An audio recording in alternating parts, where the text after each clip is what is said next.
السلام عليكم ورحمة الله وبركاته. اللهم صل وسلم وبارك على نبينا محمد وعلى آله وصحبه وسلم. ازيكم يا أحلى اخوات في الدنيا؟ وحشتوني، يا هلا وغلا بيكم. يا رب يا رب تكونوا دايما في أحسن صحة وفي أفضل حال.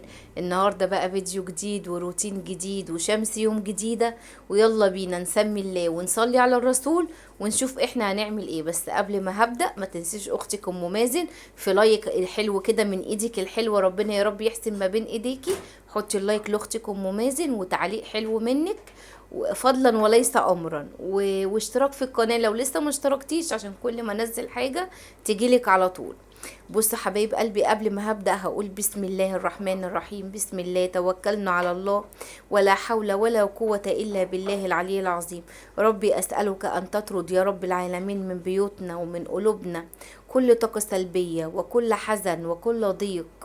اللهم صب علينا البركة صبا يا رب العالمين، وصب علينا الخير صبا، واشغلنا يا رب العالمين بطاعتك وبعمران بيوتنا يا رب العالمين. وابعد عنا يا رب عيوب الناس وكلامهم.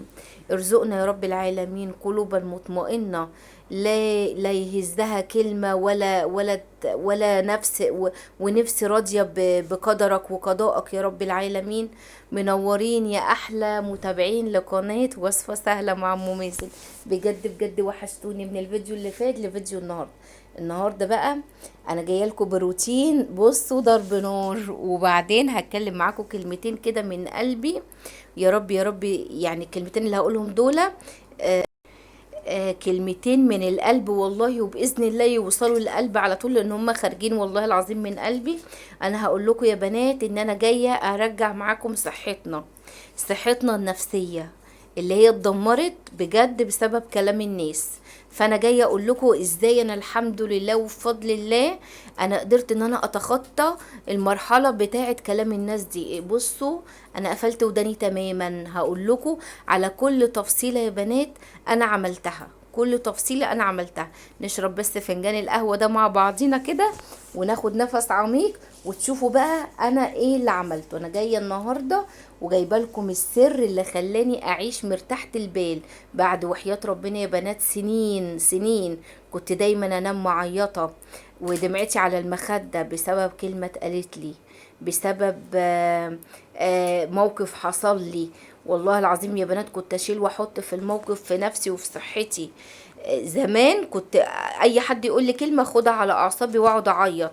فاهمين قصدي؟ كنت اكيد انتوا اكيد في منكم كتير كده كانت كلمه توديه وكلمه تجيبه. انا كنت كده زمان يا بنات. يعني مثلا لو واحده قالت لي انا حاسه ان بيتك مكركب كان يجي لي احباط على طول. انت ولادك ليه خاسين كده يا ام مازن؟ احس ان انا مقصره مع ولادي. انتوا فاهمين قصدي؟ قفلت ودني يا بنات على كل ده. ليه بقى؟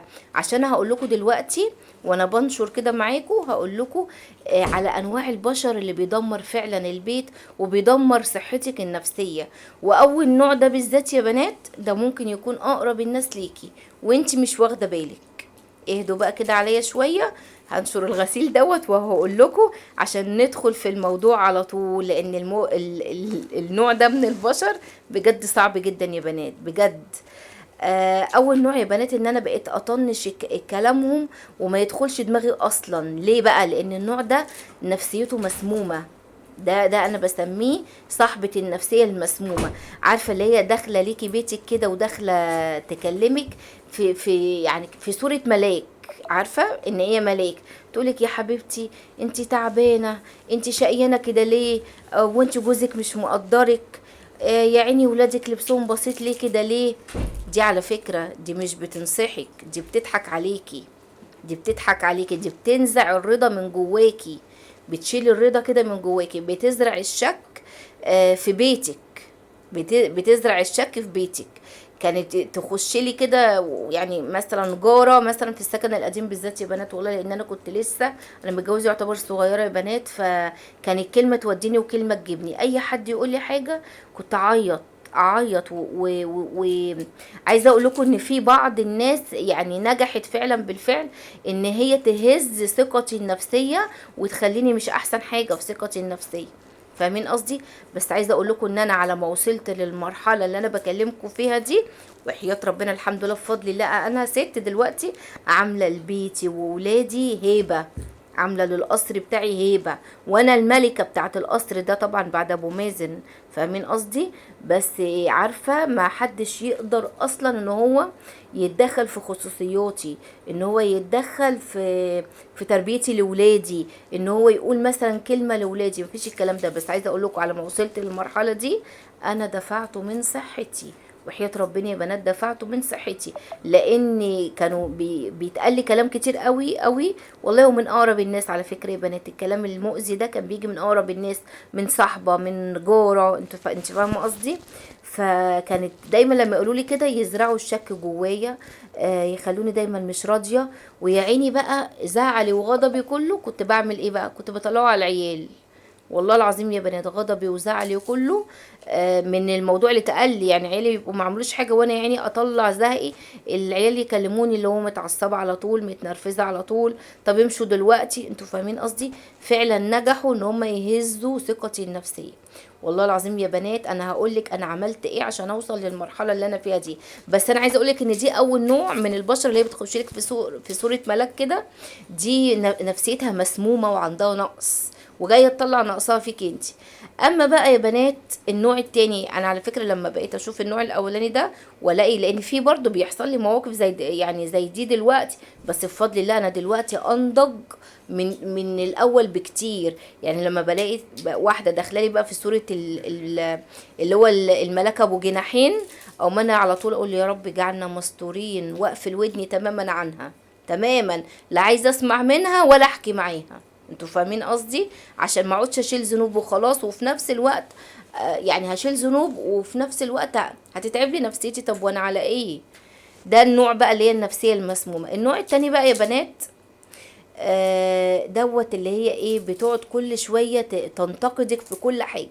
يعني هقولك على حاجه، مثلا تدخل بيتك او تشوفك في مناسبه، عارفه عينيها عامله زي الرادار، عارفه الرادار اللي بيقابلنا على الطريق، هي بقى عامله زيه، ما بتشوفش الا العيب. يعني الهفوه اللي تحصل منك تمسكها لك. ايه ده؟ دي السجاده دي بقت موديلها قديم قوي، انت لسه فرشها. ايه ده الكوبايات دي موضه قديمه يا بنتي، جددي وهاتي كوبايات تانية. طب انت مالك؟ انت انا راضيه ومبسوطه، انت مالك؟ هو انا فرشه السجاده عندك ولا الكوبايات دي انا هشرب فيها عندك؟ انت فاهمه قصدي؟ فدي دايما دايما تنتقد اي حاجه عندك، اي حاجه. وانا واحده من الناس الحمد لله يا رب، يا رب يديمها نعمه عليا يا بنات. انا عندي قناعه ورضا بكل ابره في بيتي. مش هقول لكم بقى كل حاجه، كل جهاز ولا كل عفش، لا لا لا، كل ابره في بيتي انا بفضل الله يا بنات راضيه ومبسوطه وعندي قناعه. وبصوا اللهم لك الحمد، واجعلنا يا رب دايما في زياده. انتوا فاهمين قصدي؟ الحمد لله على نعمة الستر والرضا والصحة وراحة البال. دي غاية لا يعني ايه، غاية لا تدرك، ما يحسهاش الا اللي فعلا فاقدها، ما يحسش بالنعمة الا اللي فاقدها. فالنوعين دول يا بنات دول كانوا زمان والله العظيم 3 كانوا بيخلوني يعني اقعد اتخانق مع ابو مازن واتخانق مع العيال من غير سبب كده. والله يا بنات من غير سبب، اقسم بالله كنت بطلع همي فيهم. بس بفضل الله بفضل الله اتعلمت الدرس. بس درس ايه؟ درس غالي قوي قوي. هقول لكم بقى يا بنات وانا بمسح كده المكتبه بتاعت الغرفه عندي، هقول لكم يا بنات الدرس اللي غير حياتي 180 درجه، 180 درجة. تعالوا بس نمسح المكتبة دي ونشوف ايه احنا هنعمل ايه يا بنات. عارفين يا بنات الدرس الغالي ده ايه هو؟ ان انا اتعلمت ان انا اقفل وداني. يعني ايه اتعلمت اقفل وداني؟ يعني عملت كده حاجة كده كورنر كده في دماغي، ركن كده في دماغي، اعزكم الله زي صندوق الكمامة كده. اي حد يقول لي فكرة سلبية ولا كلمة سلبية ولا جملة مش عجباني ولا انتقاد مش عاجبني، على طول او دايركت كده مباشرة كده محولاه على الباسكت. يلا فاهمين قصدي؟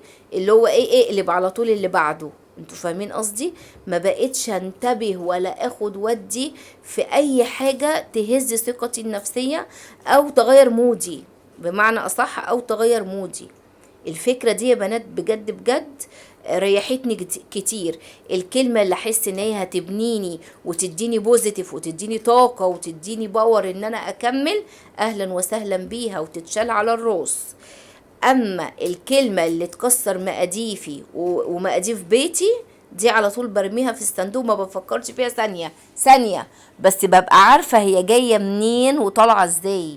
ما الست الذكية برضو عارفة اللي بتكلمها ديت ولا اللي مصاحباها دي نواياها ايه من ناحيتها. اكيد الواحدة البني ادم سبحان الله سبحان الله، يعني ربنا مدي الواحد احساس بيحس باللي بيتعامل معاه.